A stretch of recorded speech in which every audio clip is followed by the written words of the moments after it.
Hello, I just wanted to do a quick video. I went to Berlin about a week ago. Before I went, I looked on YouTube at the sort of information videos and reviews of Berlin. I couldn't find a great deal of information, so I thought I'd just do a quick video of my experiences in Berlin. Now, we landed at Schönfeld Airport, and the idea was to get the tube into the centre of Berlin so we could get to our hotel. And what I noticed was, on the internet, it was saying that you could only get a 48-hour travel pass. And sure enough, when we got to the airport, the options were, I think, a 48-hour travel pass or a 72-hour travel pass, right? But this is only at the airport. If you got to one of the tube stations in the centre of Berlin, you can buy a day pass, which is only €770. So you can go on any tube train, any overground train, any bus for €7.7, €770. But that's not available at the airport. So I think really it's probably a bit of a con whether you're landing at the airport and then you think, I've got to buy a 48-hour or a 72-hour, and you might only need it for 30 hours, or do you know what I mean? So that's the first thing. But say when you get to the airport, there's a ticket machine, and you can press the ticket machine for English, and it's quite easy to print out your ticket, put your money in. It's not a problem. The only other thing is, once you've got your ticket, you've got to validate your ticket. And what you'll find is on the platforms or next to the machines is like a little red box where you get your ticket, you buy your ticket, and then straight away you've got to put your ticket into this little red box, which stamps it with a time and date to validate your ticket. Now, if you don't do that, and then you're caught on the tube trains or whatever, and your ticket hasn't been validated, there is a £60 fine. So bear that in mind. So buy your ticket and then put it in one of these little red boxes and validate your ticket. The tube system itself is probably a bit similar to London Underground. The tube map's not as good, but if you buy a day pass, if you get lost, it doesn't matter. Now, as well, the underground system is completely open. There's no barriers. There's no staff. You just walk on and off. I got the feeling that a lot of people weren't even buying a ticket. So sort of bear that in mind. So anyway, when our first day in Berlin, we got a sightseeing bus and went around all the sites. And I noticed as well with that on sort of Travel Republic, people are saying, pay for your sightseeing bus before you go, €32 or whatever. Now, we only got a cheap €10 sightseeing bus. It was like a red double-decker London bus type thing. And to be honest, that was fine. We went round. It went round all the sites. You saw a bit of the wall. It took you to the Berlin Gate. It took you to the Reichstag. So really, and I get the feeling as well, there's not that much to see in Berlin, because they were messing about, like showing you the Swiss embassy and things like that. So I would only pay for a cheap sightseeing bus. We found everybody friendly. A good tip if you want to ask somebody a question or directions, or if you get lost, just go up to them and go, "Sprechen Sie English?"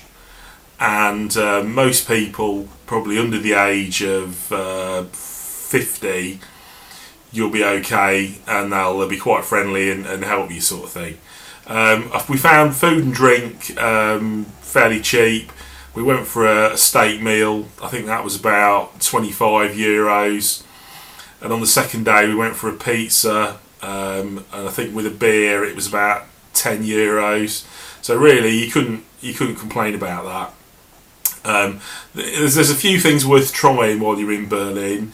There's the famous currywurst, which is like a plate. You can have currywurst and chips, and what it is a bratwurst sausage that's cut up in like a tomato sauce, and then they put a bit of curry powder on it, and you can have it with sort of chips and mayonnaise. Now I know it doesn't sound very nice, but it's quite addictive. Once you've had one, you want another one. And the Germans are eating them all the time. They have them for breakfast, and you'll see people eating them all the time. So I would definitely try a currywurst. The other thing is the drinks. Now the Germans have their own Coke. There's stuff called Fritz Cola, and there's this stuff here, Club Mate Cola. And the idea is that it's Coke for adults. So there's less sugar in it, and it's got more caffeine in it. So if you want to go techno partying all night, you can have this, and it'll keep you awake. So I'll definitely try some of that. As well, a lot of people that you'll see in the mornings, like students and things, are drinking this stuff. Now, I was told this is like sort of like a Red Bull type drink. Well, it doesn't taste like Red Bull to me. It tastes like sort of TCP, Germaline and tea. And I think it's pretty disgusting. So, by all means, try some, but I don't think you'll like it. And the last thing is, in Germany, that we were doing, when we went out drinking, we tried this wheat beer.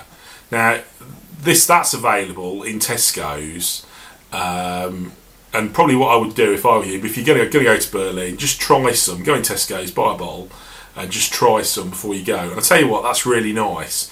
It's like a sort of cloudy lager.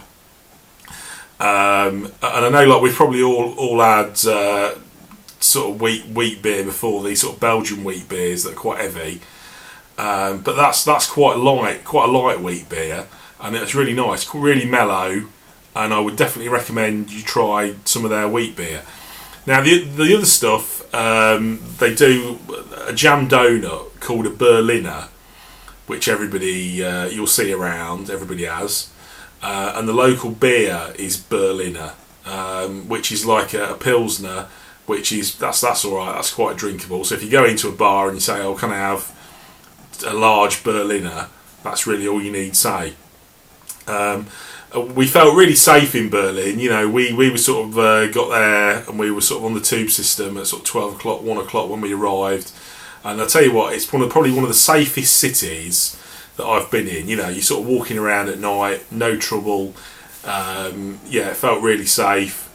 And yeah, I really enjoyed it. The only thing I would say is if lads are going, I wouldn't recommend that you go on a pub crawl or a booze crawl, because we struggled to find bars to go to. There's one or two bars dotted about, and some of the bars are like these cafe bars that are doing food or whatever, but there's not really big sections where you can go drinking, or pubs or whatever.